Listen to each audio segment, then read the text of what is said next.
Welcome back to my channel. நான் உங்களுடைய தமிழ்செல்வி பேசுகிறேங்க. இன்றைக்கி நாம் பார்க்க போகிறது என்ன அப்படின்னா, இந்த கோல்டு சீசனில் சளி, இருமல், நெஞ்சு சளி, மார்பு சளி அப்படின்னு சொல்லிட்டு நிறைய இந்த கோல்டுனால ரொம்ப எஃபெக்ட் ஆகுங்க.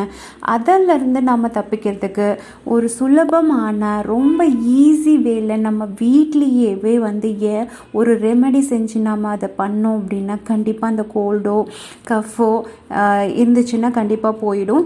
ஈவன் குழந்தைகளுக்கும் கூட ஒரு டிப்ஸ் நான் சொல்கிறேங்க. அதை நீங்கள் ஃபாலோ பண்ணிங்க அப்படின்னா டக்குன்னு கேட்கும். ஸோ இதில் என்ன பார்த்தீங்க அப்படின்னா, இந்த நெஞ்சு சளி இருக்கும்போது உங்களால் நைட்டு ஒழுக்க தூங்க முடியாது, எதுவும் சாப்பிட முடியாது, ஒரு மாதிரி தொண்டை கரகரப்பு, நெஞ்சில் எதுவும் அடைச்சிட்டு ஒரு மாதிரி ரொம்ப சஃபகேஷனாக ஃபீல் பண்ணுவோம் இல்லையா? ஸோ அப்போ நம்ம என்ன பண்ணணும் அப்படின்னா, இந்த ரெமெடியை செஞ்சு நம்ம குடித்தோம் அப்படின்னா எந்த ஒரு தொந்தரவும் இல்லாமல் நிம்மதியாக இருக்க முடியும். அதுவும் ஒரே நாளில் கிளியர் ஆகுங்க. என்றைக்குமே நீங்கள் கோல்டு ஃபர்ஸ்ட் டே ஸ்டார்ட் பண்ணும்போதே நீங்கள் இந்த ரெமெடியை நான் சொல்கிற ரெமெடியை நீங்கள் ஃபாலோ பண்ணிங்க அப்படின்னா கண்டிப்பாக அதிலேருந்து நீங்கள் விடுபடலாம். சரிங்க, இன்றைக்கி அந்த 3 டிப்ஸ் என்னென்ன அப்படின்னு நீங்கள் கேட்கலாம். சரி, ஓகேங்க, அதை நான் சொல்கிறேன். அது சொல்கிறதுக்கு முன்னாடி யாரெல்லாம் என்னுடைய சேனலை நீங்கள் சப்ஸ்கிரைப் பண்ணலையோ அவங்கெல்லாம் சப்ஸ்கிரைப் பண்ணிவிடுங்க. மறக்காமல் பெல் பட்டனை ப்ரெஸ் பண்ணுங்கள். அப்போ தான் என்னுடைய அப்டேட்டான வீடியோஸ் உங்களுக்கு நோட்டிஃபிகேஷனாக வருங்க. உங்களுக்கு என்னுடைய வீடியோஸ் எல்லாம் பிடிச்சிருந்துச்சுன்னா கண்டிப்பாக ஒரு சின்ன லைக் பண்ணுங்கள். அதுக்கப்புறமா உங்களுடைய ஃப்ரெண்ட்ஸ் அண்ட் ஃபேமிலி மெம்பர்ஸுக்கும் இந்த இதை ஷேர் பண்ணுங்கள். ஃபஸ்ட்டு நம்ம பார்க்க போகிற ரெமெடி இப்போ ஃபஸ்ட்டு நம்ம ஒரு பாத்திரத்தை எடுத்துக்கணுங்க. அந்த பாத்திரத்தில் நீங்கள் 1 கிளாஸ் வாட்டர் நீங்கள் ஊற்றி அதை கொதிக்க வைக்கணும். அதை கொதிக்க வைக்கிறதுக்கு முன்னாடி அதுக்குள்ளே நீங்கள் என்னென்ன ஆட் பண்ணணும் அப்படின்னா, வெத்தலை தான் கோல்டுக்கு ஒரு எனிமின்னு சொல்லலாம். ஸோ அது நல்லா கோல்டை நம்ம ஒரே நாளில் மலத்தில் வெளியேற்றிடும். ஸோ அந்த வெத்தலையை நீங்கள் அந்த காம்பை கிள்ளி கட் பண்ணி நீங்கள் அந்த தண்ணியில் போட்டு கொதிக்க வைக்கணும். அதுக்கப்புறமா நீங்கள் என்ன பண்ணணும் அப்படின்னா, கொஞ்சோண்டு துளசி, ஃப்ரெஷ்ஷான துளசி லீஃப் இருந்துச்சு அப்படின்னா அந்த துளசி தலை போடுங்க. அப்படி இல்லை அப்படின்னா நீங்கள் துளசி பவுடர் மாதிரி கிடைக்கும், அதை கூட போடலாம். அதுக்கப்புறமா ஒரு 1/2 டீஸ்பூன் ஜீரகம் போடுங்க. அதுக்கப்புறமா ஒரு சின்ன துண்டு இஞ்சியை கட் பண்ணி அதை இடித்து அதையும் அது கூட சேர்த்துக்குங்க. சேர்த்துட்டு அதை நல்லா கொதிக்க வைங்க. அது நல்லா கொதிக்கணும், அந்த லெசன்ஸ் எல்லாம் அது கூட இறங்கணும். அதுக்கப்புறமா நீங்கள் பெப்பர் ஒரு 4 to 5 பெப்பர் எடுத்துக்கலாம், இல்லாட்டி பெப்பர் பவுடர் கூட எடுத்துக்கலாம். நான் பெப்பர் பவுடர் எடுத்திருக்கேங்க.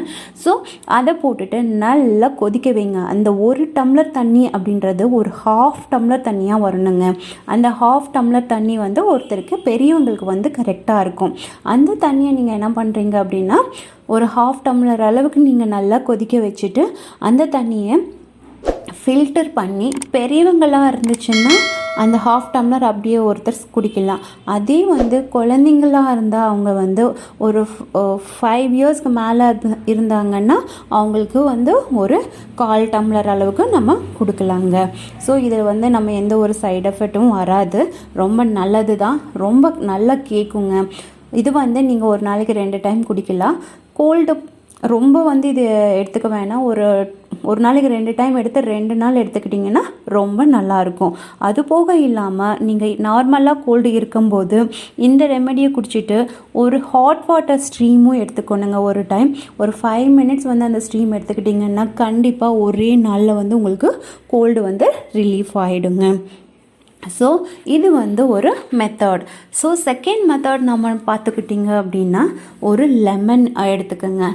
லெமன் விட்டமின் சி இருக்கிறதுனால நம்ம உடம்புக்கு ரொம்ப எனர்ஜி கொடுக்கறது மட்டும் இல்லாமல் நோய் எதிர்ப்பு சக்தியும் ஜாஸ்தி கொடுக்கும். அது போக இல்லாமல் நம்மளுக்கு கோல்டு இருந்துச்சு அப்படின்னா அதை நம்ம மோஷன்லேயே இது பண்ணிடும். ஸோ இந்த லெமனை நம்ம எப்படி யூஸ் பண்ணலாம் அப்படின்னு நிறைய பேர் கேட்பீங்க. லெமன் ஜூஸ் குடித்தாவே கோல்டு வரும் அப்படின்னு. அப்படிலாம் இல்லைங்க. லெமன் கோல்டெல்லாம் வராது. ஜஸ்ட்டு நீங்கள் என்ன பண்ணுறீங்கன்னா, பெரியவங்களாக இருந்துச்சுன்னா அந்த லெமனை ஒரு லெமன் இல்லாட்டி ஒரு 1/2 லெமன் எப்படி வேணால் நீங்கள் எடுத்துக்கோங்க. அதை நீங்கள் அதோட ஜூஸை நல்லா எக்ஸ்ட்ராக்ட் பண்ணிவிட்டு அந்த ஜூஸை நீங்கள் அப்படியே குடிக்கலாம். ஏன்னா நீங்கள் அப்படியே குடிச்சிங்க அப்படின்னா உங்களுக்கு அந்த கோல்டு ஃபுல்லாகவே நெக்ஸ்ட் டே இல்லாமல் இருக்குங்க. அது வந்து மோஷன் மூலமாகவே அனுப்பிவிடும். எந்த ஒரு ப்ராப்ளமும் இல்லாமல் நீங்கள் நிம்மதியாக தூங்கலாம். ஸோ அந்த இருக்குது.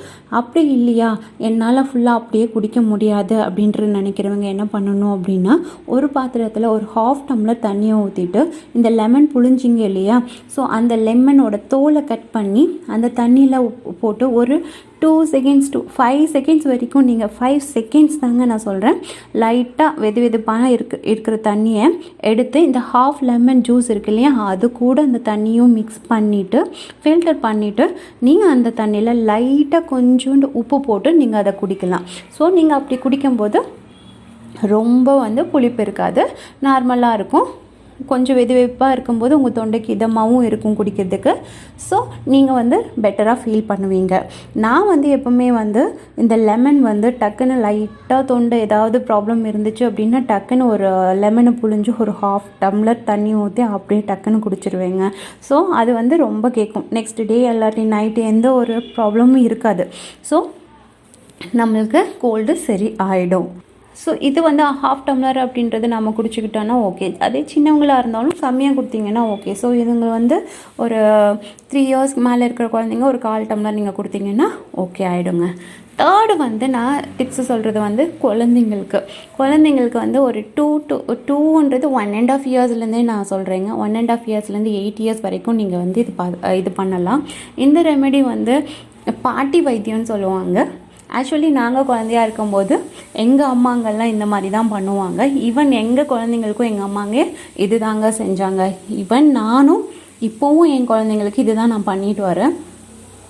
ஸோ நார்மலாக குழந்தைங்க கோல்டு இருக்கும்போது நைட்டு வந்து ரொம்ப தூங்க மாட்டாங்க, அவங்க தூக்கம் ஒழுங்காக இருக்காது, புரண்டு படுப்பாங்க, மூச்சு வந்து ரொம்ப முட்டும் அவங்களுக்கு. ஏன்னா நம்மளுடைய லங்ஸில் வந்து கார்பன் டை ஆக்சைடு வந்து வெளியே விடாமல் முடியாது அவங்களால. எல்லாமே அந்த கோல்டு போயிட்டு வந்து நல்லா அடைச்சிக்கும். அப்படி அடைக்கும் போது அவங்களால நிம்மதியான தூக்கமோ ஒன்றுமே முடியாது, வாயில் விடுறதுக்கும் கஷ்டப்படுவாங்க. ஸோ அந்த சமயத்தில் நம்ம என்ன பண்ணணும்னா, இந்த வெத்தலை தாங்க ரொம்ப மெயினாக. இந்த வெத்தலை மட்டும் ஒன்று இருந்தால் போதும். அதில் விளக்கெண்ணெய் இருக்கு இல்லையா, ஸோ அந்த விளக்கெண்ணையை வந்து நீங்கள் 2 சைடுமே வந்து அப்ளை பண்ணிவிட்டு அதை வந்து நீங்கள் இந்த மாதிரி விளக்கில் வச்சுட்டு நல்லா அதை சுட்டு ஒரு சைடில் வந்து நீங்கள் அதை கொண்டு போய் காமிக்கும் போதுவே அந்த வந்து இலை வந்து வெடிக்கும். அப்படி வெடிக்கும் போது அதில் இருக்கிற லெசன்ஸ் எல்லாமே வெளியே ஒரு மாதிரி பிளாக்கிஷாக வரும். ஸோ அதை வந்து குழந்தைங்களோட நெஞ்சில் வச்சிங்கன்னா, அவங்க நெஞ்சில் வச்சுட்டு அப்படியே தூங்கினாங்க அப்படின்னா குழந்தைங்களுக்கு வந்து எந்த ஒரு இந்த மூச்சு திணறலோ இல்லாட்டி தூக்கம் வந்து வராமல் அவங்க ரொம்ப புரண்டு படுக்கிறதோ அந்த மாதிரியெல்லாம் இல்லாமல் நிம்மதியாக தூங்குவாங்க. அவங்க அந்த கோல்டுக்கான எஃபெக்டே வந்து இல்லாத அது மாதிரி இருப்பாங்க. நெக்ஸ்ட் டே வந்து அவங்க ரொம்ப ரிலாக்ஸாக ஃபீல் பண்ணுவாங்க. ஸோ அம்மாங்களுக்கு அதுதாங்க வேணும். ஏன்னா குழந்தைங்க வந்து நைட்டு தூங்கலை அப்படின்னா அவங்க அம்மாங்க வந்து தூங்கவே மாட்டாங்க. ஸோ அவங்களும் நிம்மதியாக தூங்கலாம், குழந்தைங்களும் நிம்மதியாக தூங்கலாம். ஸோ இந்த 3 டிப்ஸும் உங்களுக்கு கண்டிப்பாக பிடிச்சிருக்குன்னு நான் நினைக்கிறேன். பிடிச்சிருந்தா ஒரு சின்ன லைக் கொடுங்க, ஷேர் பண்ணுங்கள், சப்ஸ்கிரைப் பண்ணுங்கள், கமெண்ட் பண்ண மறந்துடாதீங்க. நீங்களும் இந்த ரெமடியை வந்து ஃபாலோ பண்ணிவிட்டு எப்படி நீங்கள் ஃபீல் பண்ணீங்க அப்படின்றத கமெண்ட்டில் எனக்கு போஸ்ட் பண்ணுங்கள். நான் இது போல் குறிப்புகளோடு உங்களை மீட் பண்ணுறேன். Until then, bye from Tamilselvi.